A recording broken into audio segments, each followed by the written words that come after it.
فأنا ناصح لإخواني بالصدع بالحق تبيض وجوههم. السكوت في مسألة الحزبية يضرها، فاصدع بما تؤمر وأعرض عن المشركين.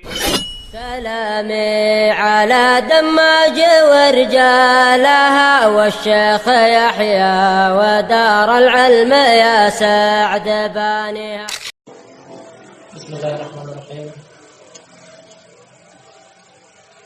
إن الحمد لله نحمده تعالى ونستعينه ونستغفره ونعوذ بالله من شرور أنفسنا وسيئات أعمالنا. من يهده الله فهو المهتدي ومن يضلل فلن تجد له وليا مرشدا. أشهد أن لا إله إلا الله وحده لا شريك له إقرارا به وتوحيدا.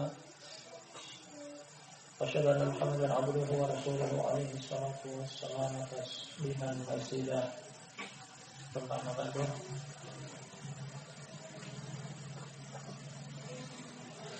إخواني الكرام وأخواتي الكريمات أقراني وأقرأكم الله. Kembali kita akan mengkaji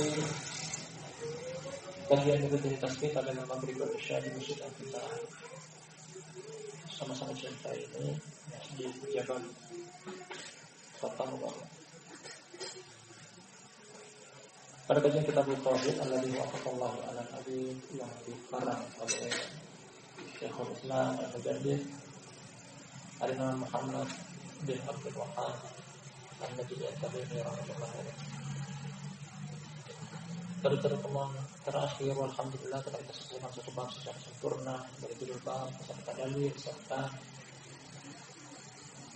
poin pelajaran dari seperti itu yang beliau tuangkan dalam masail pada judul bab yang berbunyi an-nahyu an-sabir, larangan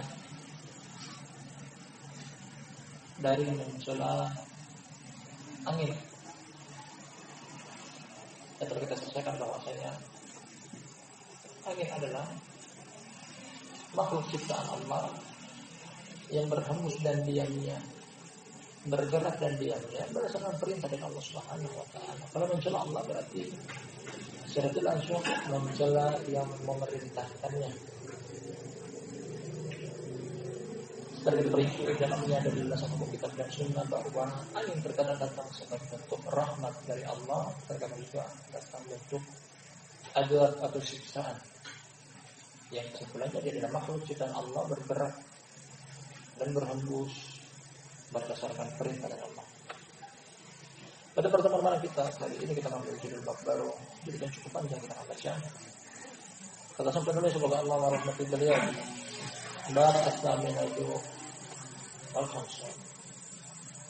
Bab yang ke-58. Nah, 58. Kurang dari 10 bab terakhir kita akan selesaikan buku kajian ini.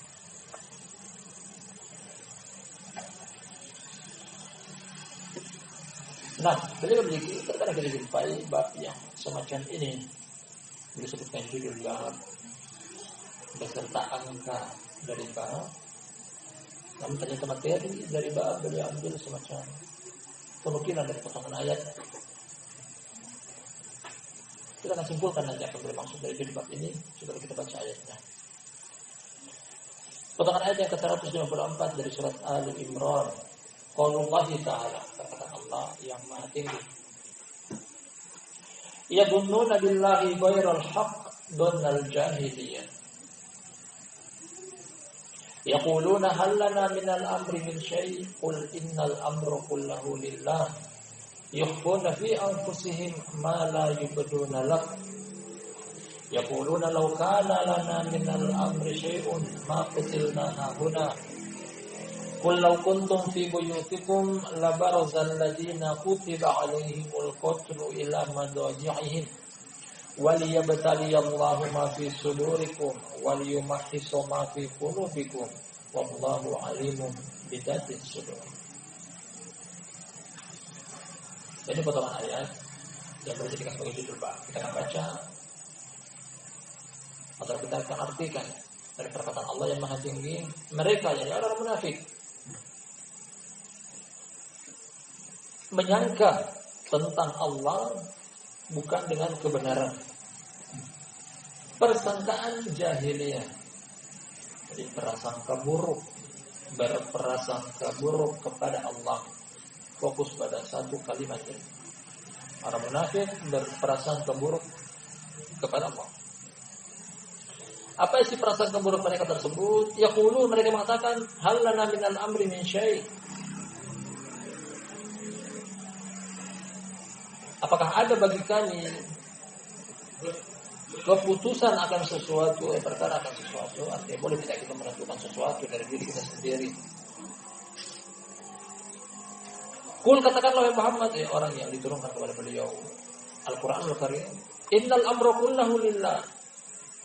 Seluruh perkara adalah milik Allah. Takdir milik Allah, keputusan milik Allah, syariat milik Allah. Yukhfuna fi anfusihim ma la yubduna lak. Mereka menyembunyikan apa yang ada dalam diri mereka yang mereka tidak tampakkan kepada engkau. Ini ciri-ciri orang munafik. Menampakkan lain daripada apa yang mereka sembunyikan di dalam hati mereka. Yaqulun, mereka katakan, law kana lana minal amri syai'un ma qutilna hahuna. Seandainya kami memiliki keputusan, niscaya kami tidak akan berperang, kami tidak akan terbunuh di sini. Tentang perang Uhud. Nah, anggapan mereka, anggapan yang buruk, prasangka mereka kepada Allah dengan prasangka yang buruk. Seandainya kami tidak ikut di medan pertempuran, kami tidak akan terbunuh. Ya, ada di antara sebagian sahabat yang terbunuh di medan pertempuran Uhud. Mereka mengatakan kalau tidak ikut ke jihad tidak akan terbunuh.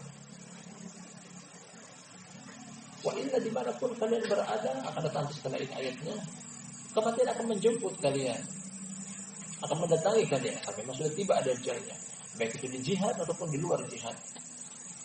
Kul, katakanlah kepada mereka sebagai bantahan, law kuntum fi buyutikum, seandainya kalian berada di rumah-rumah kalian, la barazal ladina kutiba alaihimul qatlu ila madaji'ihim. Niscaya tetap akan datang. Lam taufik, pasti. Nah, pasti tetap akan datang. Dia akan ditetapkan kepada kalian kematian di tempat-tempat tidur kalian. Malaikat akan tetap datang ketika tiba ajal kalian.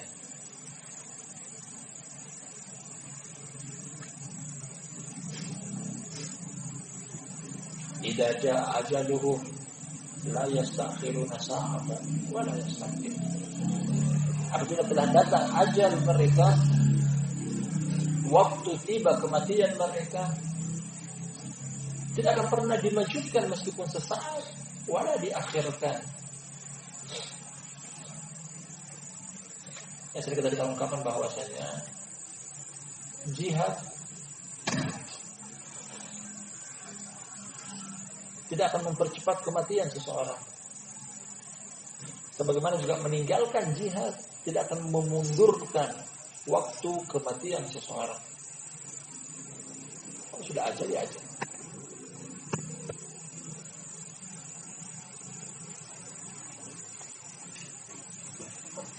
Kalau kuntum fi buyutikum, saya mereka tetap di rumah-rumah. Seandainya kalian tetap di rumah-rumah kalian, pasti akan datang kepada kalian ketetapan yang sudah ditentukan.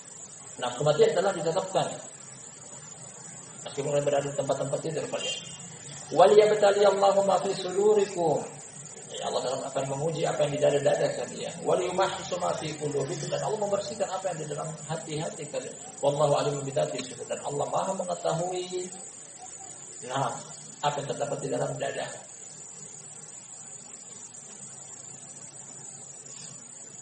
Ayat ini merupakan tamparan keras kepada barakallahu fikum pihak munafik, orang munafik, serta yang mencontoh amalan perbuatan mereka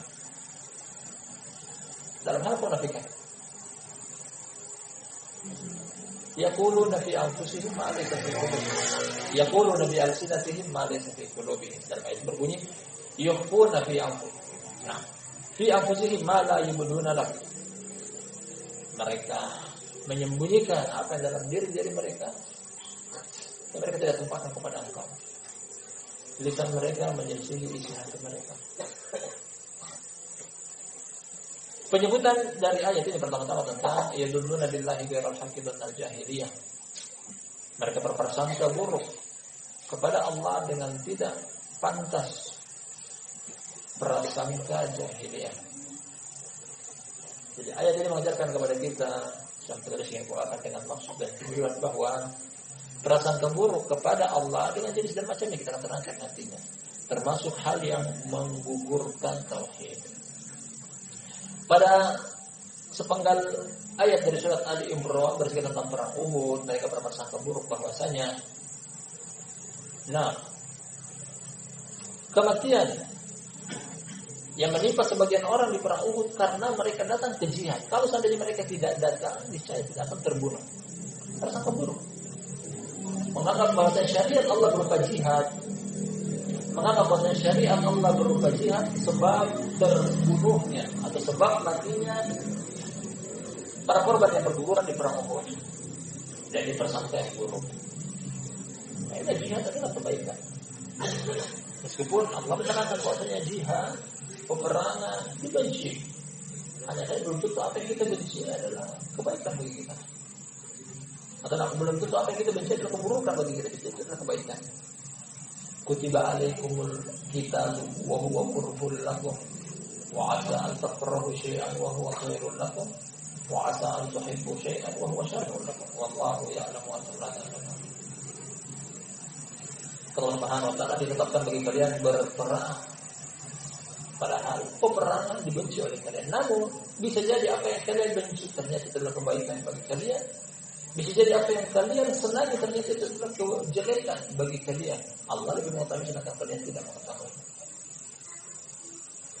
Dalam menimbang suatu perkara adalah baik dan buruk, jangan menggunakan akal, pikiran, namun menggunakan syariat Allah Subhanahu wa taala.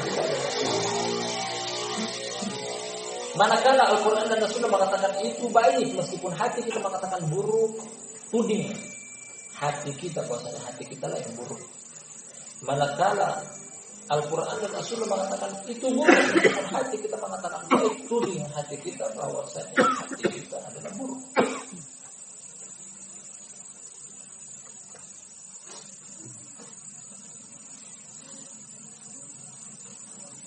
Camkan baik-baik tentang hal ini bahwasanya Al-Quran dan As-Sunnah turun kepada hati. Hati yang sehat akan menerima. Hati yang sehat akan menerima kitab dan As-Sunnah. Yang tidak mau menerima kitab dan As-Sunnah berarti hatinya hati yang sakit. Atau bisa jadi hatinya hati yang mati.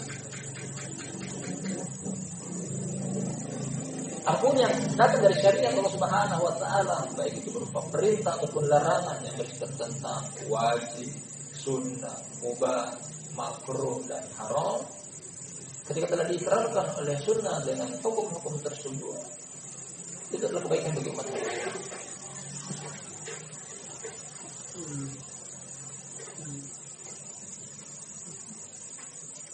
Nah, kita akan baca satu ayat lagi kemudian kita akan. Ini bukan contoh-contoh di antara prasangka buruk kepada Allah Tabaraka wa Ta'ala. Wa qauluhu, dan perkataannya dalam surat Al-Fat kali ini.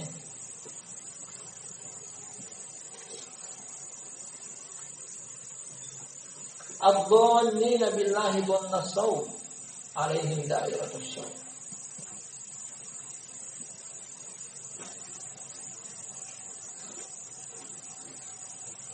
Orang-orang yang berprasangka kepada Allah dengan prasangka yang buruk, alaihim da'iratus syaw. Kepada mereka lah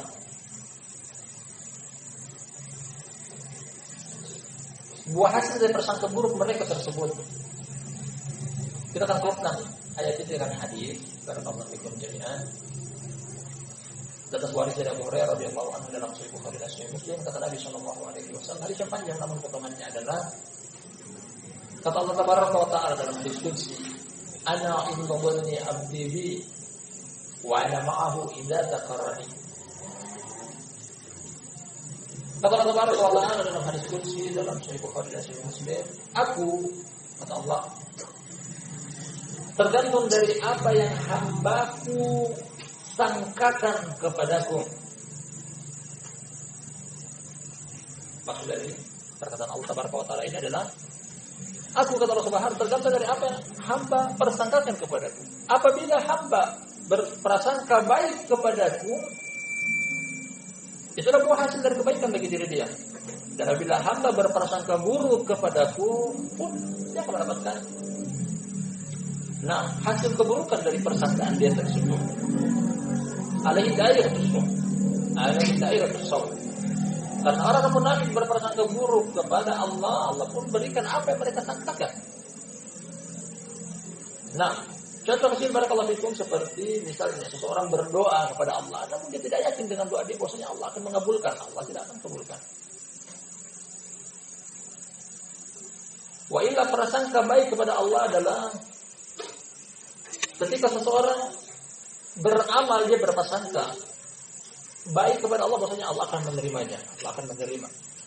Dia berdoa kepada Allah Subhanahu wa Ta'ala, prasangka baik dia, Allah akan mengabulkannya, Allah akan mengabulkannya. Seperti dalam hadis kata Nabi sallallahu alaihi wasallam, "Ud'ullaha wa antum muqinuna bil ijabah." Berdoalah kepada Allah dan antum yakin, kalian yakin akan jawaban dari Allah Subhanahu wa Ta'ala. Ini namanya prasangka baik. Demikian seorang yang beristighfar kepada Allah Subhanahu wa Ta'ala, dia berprasangka baik dan Allah terima istighfar dia tersebut, permohonan maaf dia tersebut. Dan seterusnya. Kembalikan daripada itu, prasangka buruk, dia berdoa namun tidak yakin, kayaknya Allah tidak akan kabulkan. Apa tidak akan kabulkan? Dia beristighfar namun tidak yakin, kayaknya Allah tidak akan kabulkan. Dia beramal kemudian meyakini bahwasanya Allah kayaknya tidak akan kabulkan. Ini adalah prasangka buruk kepada Allah Subhanahu wa Ta'ala. Dan ini adalah ciri-ciri orang munafik. Dari dua ayat yang kita dapati mengisahkan tentang akidah, ideologi orang-orang munafik yang selalu berprasangka kepada Allah dengan prasangka buruk. Dan ungkapan yang sangat buruk datang dari perkataan Allah Subhanahu wa Ta'ala, diistilahkan dengan dhannal jahiliyah, prasangka jahiliyah. Terkadang juga datang dhannas shaw.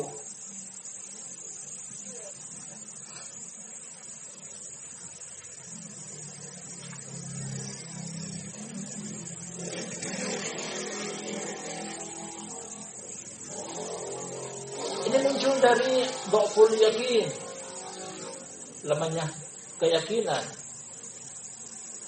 akan janji dari Allah Subhanahu wa Ta'ala. Orang seperti itu tidak yakin dengan janji Allah. Allah janjikan bahwasanya Allah akan menolong pembelanya, menolong Rasulnya di kehidupan dunia. Ada orang munafik tidak, kayaknya mereka akan kalah. Apalagi ketika lihat presentasi kedua belah pihak dari jumlah personil pasukan perang Uhud, kaum muslimin 1.000, kaum musyrikun 3.000. Bagaimana mungkin 1.000 bisa menang melawan 3.000? Artinya mulai muncul prasangka buruk, kayaknya tidak akan menang. Karena prasangka buruk inilah akhirnya orang munafik menggembosi, ayo kita kembali ke kota Madinah, kita tidak akan pernah menang. 300 diantaranya pulang, tersisa yang tadinya cuma 1.000, tersisa lagi kurang lagi menjadi 700. Mereka menyangka bahwasanya Allah tidak akan memenangkan Rasulnya. Ini prasangka buruk kepada Allah Tabaraka wa Ta'ala. Wahai kepada siapa yang beramal kebaikan dengan seluruh jenis amalan, hendaknya berprasangka baik bahwasanya Allah terima amalan kebaikan tersebut. Dia berdakwah yakin Allah akan menolongnya selama dia berada di atas kebenaran. Kita baca perkataan dari Imam Al-Qayyim sampai dari sekali membawakan berkaitan dengan dua ayat yang beliau sampai dari sebelahkan. Tersimpulkan dulu bahwasanya judul bab ini berkaitan dengan satu materi, yakni prasangka buruk kepada Allah menggugurkan atau mengurangi nilai kesempurnaan tauhid. Tidak bisa dikatakan menggugurkan karena ini adalah ciri-ciri orang munafik. Yang menggugur artinya mendiadakan tauhid.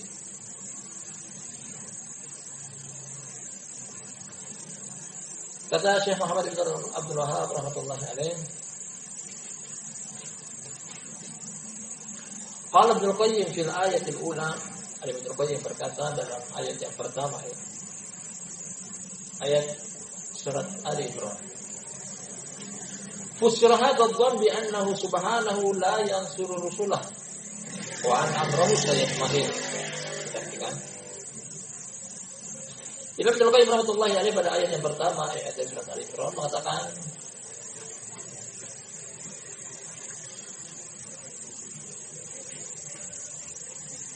prasangka ini ditafsirkan bahwasanya prasangka buruk di atas tentang jahiliyah, prasangka jahiliyah. Ditafsirkan bahwasanya Allah Subhanahu wa taala tidak akan menolong utusannya dan bahwa perkara Nabi SAW saya mahir akan sirna, akan punah, dakwah beliau akan hilang, dakwah beliau akan binasa. Ini prasangka buruk. Allah janjikan dalam Al-Quran karya Allah Subhanahu wa taala pada dua tempat. Penampakan perlu di tempat. Walladzi arsala rasulahu bil huda wa dinil haq liyudhhirahu 'ala dini kulli. Kata Allah Subhanahu wa taala liyudhhirahu. Allah janjikan bahwasanya agamanya akan tegak. Wa fusira bi anna ma asabahu lam yakun biqadarillahi wa hikmatihi. Dan tafsir al-jahiliyah juga di atas artinya adalah mereka berprasangka bahwasanya apa yang Allah takdirkan apa yang menimpa bukan takdir dari Allah dan bukan merupakan hikmah dari Allah, kebijaksanaan dari Allah.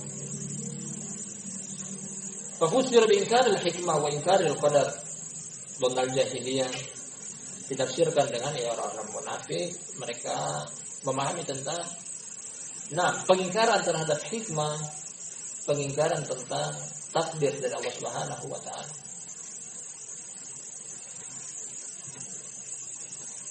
Tidak ada kebaikan yang didapati dari jihad menurut mereka demikian, hanya kematian. Kematian, kemudian pihak lain pun akan merasakan dampak negatif dari akibat jihad. Istri yang tinggal mati menjadi janda, anak yang tinggal mati oleh orang tuanya menjadi yatim dan semisalnya. Namun mereka tafsirkan akan mereka donal jahiliyah mereka terporos pada hal tersebut. Wa inkaru ay yatimma umur rasulihi, juga mereka mengingkari tentang dakwah Rasulullah SAW akan terangkat oleh Allah Subhanahu wa taala, akan sempurna. Wa yudhhirahu Allahu 'ala dini kullihi, dan juga mereka persangkakan bahwasanya Allah tidak akan mengunggulkan agama ini, agama Islam. Artinya apa yang beliau sebutkan kepada kita Ibnu Qayyim tentang Nasaul dan al-jahiliyah, seluruhnya berkaitan penyelesaian akan janji dari Allah dalam Al-Qur'anul Karim. Wa hadha huwa dhannu saw alladhi dhanna al-munafiquna wal musyrikuuna fi surat al-Fath, dan ini adalah prasangka buruk yang orang-orang munafik dan musyrikun disebut dalam surat Fath berprasangka buruk dengan prasangka tersebut. Dan al-jahiliyah dan nasr ini maknanya sama. Pada ayat surat Al-Imran dan al-jahiliyah prasangka yang dibangun di atas kejahilan tanpa dilandaskan ilmu, dan nasau prasangka buruk yang datang dalam surat Al-Fath. Wa inna makana hadha dhannu as-saw li'annahu dhanna ghayra ma yaliqu bihi subhanahu. Kenapa ini disilakan dengan prasangka buruk? Karena mereka berprasangka sesuatu yang tidak pantas diprasangkakan kepada Allah Subhanahu. Prasangka buruk terhadap Allah menggugurkan tauhid. Berprasangka bahwasanya Allah tidak akan menerima amalan orang yang beramal. Allah tidak akan memberikan rezeki kepada orang yang beribadah kepada Dia. Ini prasangka buruk. Allah tidak akan menerima tobat orang yang bertobat. Allah tidak akan memenangkan Rasulnya serta pengikutnya. Ini semuanya maknanya prasangka buruk. Allah tidak akan mengabulkan orang yang berdoa. Wa ma yaliqu bi hikmatihi wa hamdihi wa wa'dihi shadiq. Dan hal ini juga tidak pantas, tidak tepat perbuatan orang musyrik dan orang munafik tentang prasangka mereka buruk. Hal ini tidak pantas dengan hikmah dari Allah. Pujiannya, janjinya yang terpercaya, janjinya yang jujur. Allah ketika menjanjikan akan sesuatu, Allah tidak akan mengingkarinya. Inna wa'dallahi haq, sungguh Allah. Nah, janji dari Allah adalah pasti. Inna Allah la yukhliful mi'ad. Allah tidak pernah mengingkari janjinya. Orang munafik, orang musyrik tidak meyakini akan hal tersebut. Bahkan mereka menganggap maksudnya Allah mengingkari janjinya. Faman dhanna annahu yudilul batila 'ala al-haqqi idalatan mustaqirratan yadmahillu ma'ahu al-haqq aw ankara an yakuna ma jara bi qada'ihi wa qadarihi aw ankara an yakuna qadruhu li hikmatin balighatin yastahiqqu 'alayha al-hamd bal za'ama anna dhalika li masyiatin mujarradatin fadhalika dhannul ladzina kafaru wa wailul lil ladzina kafaru minan nar. Katakan dari awal, barang siapa berprasangka bahwasanya Allah Subhanahu wa taala menggantikan kebatilan dari al-haq, ada al-haq, kemudian Allah ganti al-haq tersebut dengan kebatilan. Allah mengunggulkan kebatilan daripada al-haq. Idalatan mustaqirratan. Nah, penggantian yang merendahkan al-haq terus menerus, kebatilan yang akan unggul dari al-haq, atau mengingkari bahwasanya ini adalah berdasarkan keputusan dan takdir dari Allah, atau mengingkari bahwasanya takdir Allah dan hikmah yang tinggi yang pantas baginya dipuji, bahkan menyangka bahwasanya hal tersebut adalah hanya sekedar keinginan tanpa realisasi, cuma janji di Al-Quran tapi tidak ditepati. Fadzalika dhannul ladzina kafaru, yang demikian adalah persangkaan orang-orang kafir.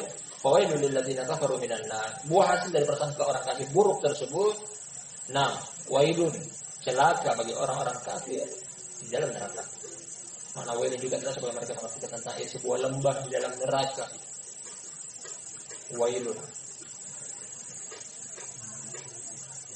Sampai di sini sampai pada titik ini Ibnu Qayyim rahmatullahi alaihi yang dikatakan kepada kita oleh Syekh Muhammad bin Wahab rahmatullahi alaihi menjelaskan tentang dua ayat di atas tentang prasangka buruk atau prasangka jahiliyah berasal dari pertama orang munafik, itu orang musyrik yang tidak yakin dengan janji Allah, meyakini bahwasanya janji Allah dalam Al-Quran hanya sekedar keinginan tanpa ada realisasi.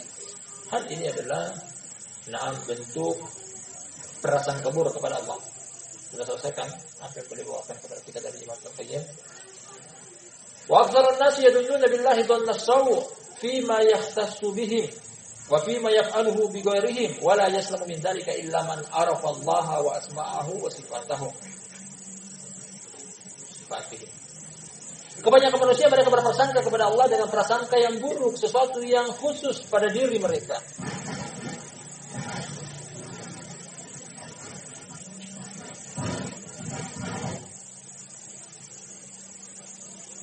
Nah, beliau kali ini menyinggung bahwasanya kebanyakan orang, yang sangat sedikit yang selamat dari hal ini, berprasangka kepada Allah itu prasangka yang buruk, sesuatu yang menimpa mereka bagi perbuatan mereka dengan orang lain, dan tidak ada yang selamat dari prasangka buruk ini kecuali orang-orang yang mengenal Allah serta nama dan sifat-sifatnya. Artinya itu selamat dari prasangka buruk tentang Allah. Solusinya adalah kenali Allah, kenali nama, kenali sifatnya, dan apa yang terkandung di antara dua hal tersebut, nama dan sifatnya, akan terbebaskan dari prasangka buruk kepada Allah Subhanahu wa taala. Kalau seorang meyakini bahwasanya ketika dia meminta ampun kepada Allah, istighfar dan lain itu, bahwasanya Allah memiliki nama Al-Ghaffar. Artinya Al-Ghaffar adalah yang memberikan ampunan. Dia yakin akan hal tersebut. Ketika setiap dia beristighfar, dia yakin bahwasanya Allah akan menerima istighfarnya dia. Ketika orang yang berdoa, kemudian mengetahui bahwasanya Allah menjanjikan dalam Al-Quran, wa qala rabbukum ud'uuni astajib lakum. Rabb kalian berkata kepada kalian, berdoalah kepadaku, aku pasti akan mengabulkannya. Dia kita percaya bahwasanya Allah mengabulkan doa setiap orang yang berdoa. Ini prasangka baik. Dan seterusnya ada contoh-contoh yang datang. Wa mujibah hikmatihi wa hamdihi. Mengetahui dengan pasti tentang Allah, nama serta sifatnya. Mengetahui tentang buah hasil dari hikmah dan pantas untuk dipuji. Falyata'anna labibun nasu li nafsihi bihadza, hendaknya orang yang memiliki akal pikiran yang sehat, akal pikirannya. Nah, dalam dirinya hendaknya memperhatikan akan hal ini. Bahwasanya paling pertama adalah prasangka baik dulu kepada Allah. Dalam setiap melakukan pekerjaan atau mengucapkan ucapan, ini dulu kita tampilkan di benak kita agar prasangka baik kepada Allah. Keluar rumah kemudian membaca doa, Bismillahirrahmanirrahim, Allah, la haula wala quwwata illa billah. Nah, doa tersebut artinya kita berserah diri kepada Allah dengan cara tawakal, berharap Allah bantu. Nah, setelah itu yakin dengan Allah, bahwasanya Allah Subhanahu wa taala membantu sesuai dengan doa dan permintaan kita. Ini namanya prasangka baik.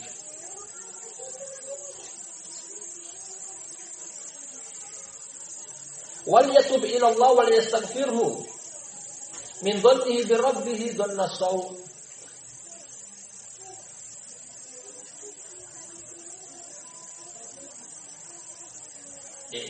Hendaknya apabila ada semacam ini dalam pikiran seseorang, dia bertobat kepada Allah dan beristighfar dari prasangka buruk terhadap rohnya. Hal seperti ini menggugurkan tauhid. Yang percaya kalau kita berada di atas jalan yang benar, Allah akan penuhi janjinya. Walau fattashta man fattashta la ra'aita indahu ta'annutan 'alal qadari mulamatan la, seandainya engkau menilik lagi, mencermati, menengok, melihat lebih mendalam, misalnya engkau akan mendapati orang-orang yang tidak terima akan takdir dari Allah serta mencelanya. Banyak-banyak kita tertimpa musibah, tidak menerima, akhirnya berkeluh kesah, salahkan orang lain, menolak takdir. Buah hasil dari apa? Karena prasangka buruk. Wa annahu kana yanbaghi an yakuna kadza wa kadza wa yastaqil wa yastakbir, dan terbetik dalam lisan dia mengucapkan kalau terjadi demikian, seharusnya seperti ini dan seperti itu. Mungkin terjadi dalam sebagian kita berpikir bahwasanya aku telah beribadah kepada Allah, sujud iya, ruku iya. Penuhi panggilan Allah Subhanahu wa taala di masjid. Tapi kenapa kok rezeki masih sempit? Mungkin ada terbuat.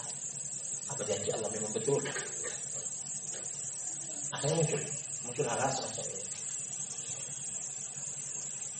Kalau mengatakan terketik dan pikiran bahwa aku telah berusaha untuk menjadi orang yang terbaik, Allah janjikan bahwasanya ketika suami baik, Allah pun akan kirim kepada dia istri yang baik. Tapi kenapa tidak? Akhirnya berprasangka buruk, kayaknya janji Allah tidak betul, dan seterusnya. Pemustaqilun pemustakbir, orang semacam ini bisa juga terkadang banyak, terkadang sedikit. Artinya ada. Mungkin terbagi pada sebagian dari kita. Kemudian pada menit terakhir, wafattish nafsak hal anta salimu. Kemudian tengok diri engkau sendiri, apakah engkau selamat dari perkara semacam ini. Teguran yang indah dari beliau sang penulis sudah dituliskan kepada kita dari perkataan Al-Ibnu Qayyim rahmatullahi alaih. Coba kita tengok diri kita sendiri, apakah memang betul engkau selamat dari prasangka buruk tersebut. Bisa jadi tidak.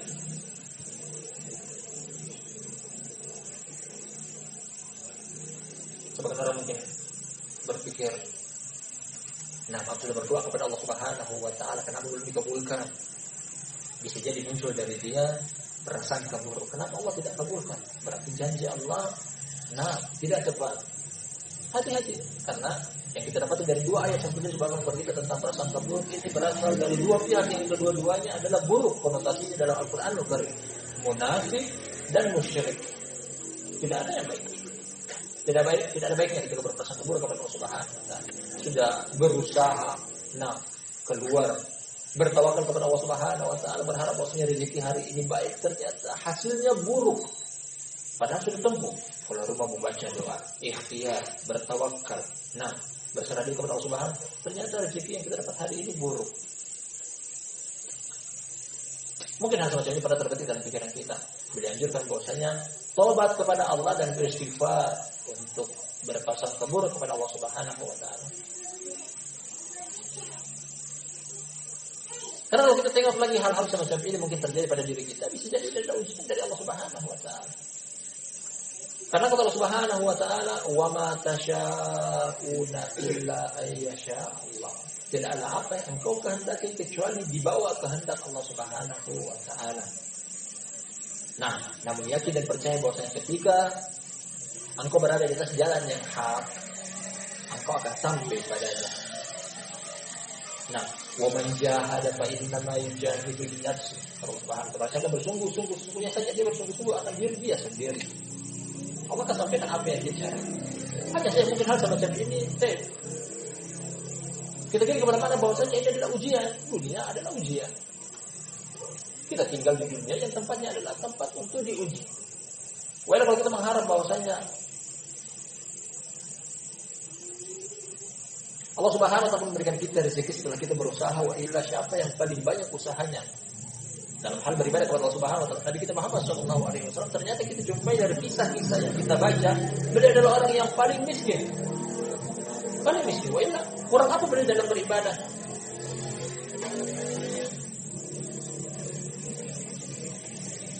Namun bukanlah patokan seseorang tersebut dicintai oleh Allah Subhanahu wa taala hanya dengan perkara materi duniawi saja. Jangan jadikan itu sebagai tolak ukur. Kalau tolak ukur kita adalah orang yang dicintai oleh Allah berupa materi duniawi, wa illa di sana masih banyak orang yang lebih kaya daripada orang Islam, agama Islam, pemeluk agama Islam. Orang kafir kaya. Nah, maka dalam durhaka di permukaan bumi ini, korun dimiliki harta, wa illa. Nah, tidak bermanfaat harta kekayaan dia.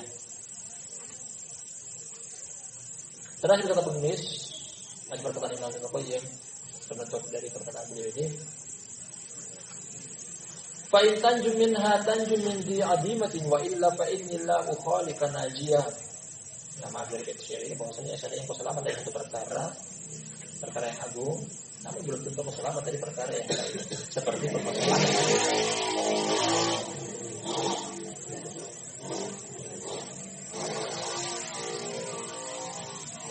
Ini yang berat para penguafikum jami'ah. Ada yang terjadi rahmatullah yang menyebutkan dalam kitab beliau Syaikhul Khatir bahwa ibadah ada tiga. Ibadah ada tiga. Ibadah lisan, ibadah anggota tubuh serta ibadah hati. Kalau kita memperhatikan tentang tiga jenis ibadah ini, ibadah lisan dan ibadah anggota tubuh sangatlah mudah karena juga diamalkan oleh bahkan orang-orang munafik. Ibadah lisan, orang munafik mengucapkan kalimat la ilaha illallah dengan lisan mereka. Ibadah anggota tubuh, orang munafik pun beribadah di hadapan Nabi SAW dengan sholat mereka, jihad mereka, puasa mereka.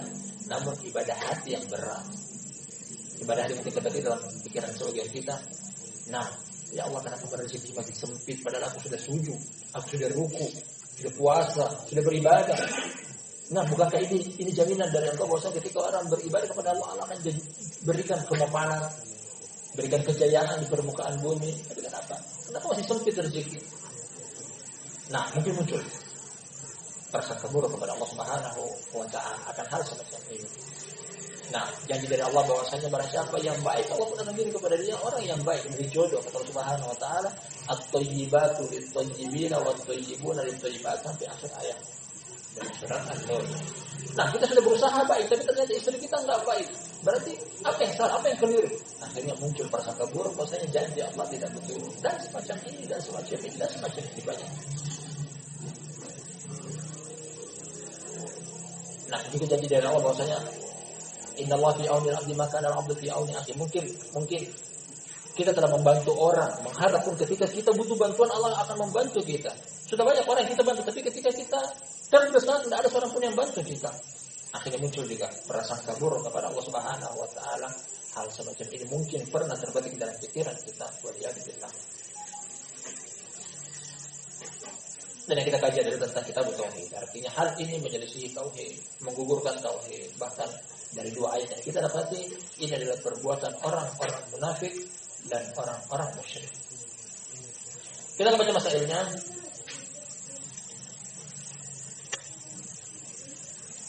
Kata Al-Imam Muhammad bin Abdul Wahhab rahmatullahi alaih, fihi masail, di dalam bab ini terdapat pelajaran yang bisa kita petik berupa al-ula, yang pertama adalah tafsir ayat Ali Imran, tafsir tentang surat ayat Ali Imran. Kita katakan bahwa ini tidak terjadi pada perang Uhud ketika orang musyrik menyangka sebab kematian mereka karena hadir di medan pertempuran. Artinya kalau mereka tidak hadir, mereka tidak akan terbunuh. Allah berkata mereka bahwa di manapun kalian berada, Allah Subhanahu wa taala Aina takunu yudrikkumul maut walau kuntum fi burujin musyayyadah. Dimanapun kalian berada, niscaya ajal akan sampai kepada kalian meskipun kalian berada di dalam benteng yang kokoh. Benteng yang kokoh tidak bisa menghalangi kedatangan malaikat maut. Jenderal bintang 5 sekalipun dengan persenjataan dia yang lengkap sekalipun, ketika datang ajal malaikat maut tidak bisa menghalangi dia. Siapa yang bisa menghalangi malaikat maut? Walaupun kuntum fi burujin musyayyadah. Sekalipun kalian berada di tengah benteng yang kokoh, nah, dijaga oleh sekian banyak security, wah ya malaikat maut akan masuk kemanapun dari mana. Ya, ini kematian ada keterangan dari Allah Subhanahu wa taala, tidak akan disegerakan hanya karena menghadiri medan pertempuran, serta tidak akan tertunda meskipun meninggalkan medan pertempuran. Jihad bukan penyebab kematian. Kalau ditakdirkan mati. Kalau tidak tertakdirkan mati, ya benar. Allah Subhanahu wa taala melalui Nabi sallallahu alaihi wasallam menjuluki seorang sahabat dengan Saifun min suyufillah. Siapa dia? Nah, Khalid bin Walid dijuluki dengan pedang dari pedang-pedang Allah Subhanahu wa taala. Dia adalah orang yang gagah berani medan pertempuran. Dia membabat leher-leher orang musuh-musuh Islam, orang musyrik, orang kafir. Tapi ketika kita tengok akhir kematian dia meninggal di atas kasurnya dia. Meninggal di atas tempat tidur. Banyak dijuluki dengan Saifun min suyufillah. Pedang dari pedang-pedang Allah ditampil sebagai pembela Allah Subhanahu wa taala di medan pertempuran. Bahkan dia juga sebagai pemimpin perang pada 2 periode di zaman Nabi sallallahu alaihi wasallam sekaligus penerus di jabatnya Abu Bakar Siddiq radhiyallahu anhu, meninggal di atas ranjangnya. Nah, meninggal di atas ranjangnya. Satu hal yang disayangkan juga oleh Ali bin Abi Thalib radhiyallahu anhu, masih dari muda dia orang yang senang dengan peperangan, kesatria, pemberani, patriot. Ali bin Abi Thalib radhiyallahu anhu ribuan kali perang tanding tak pernah kalah sedikit pun, sekalipun tidak meskipun dia masih tergores dengan orang musyrik, dengan orang kafir. Nah, dia selalu gagah berani ketika berperang di medan pertempuran, baik itu melawan musuh-musuh Allah, berapa orang musyrik, orang kafir. Tapi dia menyesalkan ketika dia meninggal di tangan orang yang mengaku agama Islam, orang Khawarij. Dia terbunuh oleh tangan Abdurrahman bin Muljam. Nah, karena main dari belakang, ketika Ali bin Abi Thalib di pagi hari Ramadan, pada malam ke-27, setelah sahur, dia mau beranjak ke masjid untuk salat subuh. Nah, di tengah jalan dia dicegat, maksud kami dia ditusuk dari arah belakang oleh Abdurrahman bin Muljam. Kemudian dia mengatakan bahwa Allah seandainya aku datang dari arah depan, belum tentu kau bisa menang melawan aku. Dia datang dari belakang. Nah, dia tahu kalau dari arah belakang, dari depan, dia nggak mungkin menang melawan Ali bin Abi Thalib. Perang tanding selalu menang. Dia datang dari arah belakang, ditusuk dari belakang. Ali bin Abi Thalib radhiyallahu anhu. Dia meninggal di tangan siapa? Di tangan orang yang mengaku Islam. Padahal begitu banyak perangan, bahkan perang tanding 1 lawan 1 tak pernah kalah Ali bin Abi Thalib. Intinya barakallahu fikum jami'an dari apa yang barusan kita baca pada masalah yang pertama. Nah, kalau ajal tidak akan bisa mengundur akan ajal seseorang, dan kalau sudah tiba dan tidak ada juga yang bisa mengajukannya. Kata Allah Subhanahu wa taala, "Idza jaa ajaluhum la yastakhiruna sa'atan wa la yastaqdimun." Apabila telah tiba ajal seseorang, tidak ada yang bisa mengundurnya meskipun sesaat, tidak juga bisa memajukannya. Asalnya masalah yang kedua, tafsir ayatul Fath, tafsir ayat dari surat Al-Fath, fondasi hukum yang kedua dalam bab ini. Nah, di awal ayat disebutkan mereka adalah wal musyrikin wal musyrik al munafiqin wal munafiqat wal musyrikin wal musyrikat dzannina billahi dzanna saw alaihim da'iratus saw. Ayat ini berusaha membawakan bahwasanya pihak-pihak yang berprasangka buruk kepada Allah, baik itu dari orang musyrik, orang munafik, atau yang sepemahaman dengan pemahaman mereka, Allah akan balas sebagai bentuk muqabalah. Allah bermuamalah dengan mereka sebagai bentuk muqabalah. Maksudnya mereka berprasangka buruk, Allah pun akan berikan apa yang mereka persangkakan kepada Allah Subhanahu wa taala tersebut. Sebab pada tentang sebuah dan dalam kita di awal pembahasan kata Allah Tabaraka wa taala dalam hadis qudsi, "Ana indadhanni 'abdi bi." Aku tergantung dari apa yang hambaku persangkakan kepadaku. Makanya dalam hadis Kata Nabi sallallahu alaihi wasallam, la yamutanna ahadukum illa wa huwa yuhsinu dzan bi rabbih. Janganlah sekali-kali seseorang yang kalian meninggal kecuali dalam keadaan dia berprasangka baik kepada Allah. Meninggal dalam keadaan ya Allah berprasangka ya Allah ampunilah aku. Jangan berprasangka bahwasanya aku meninggal dalam keadaan buruk, Allah tidak akan mengampuni aku. Nah, ini hanya lain daripada apa yang Allah Subhanahu wa taala anjurkan kepada kita.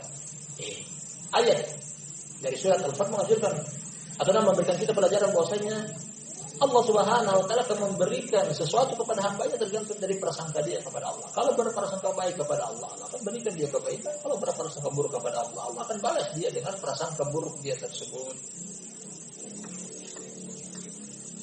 Al-thalithah yang ketiga, al-ikhbar bi anna dzalika anwa'un la tuhsar. Masalah yang ketiga, pemberitaan. Ini dari kita dapat dari Ibnu Qayyim dari dua tafsir dua ayat di atas.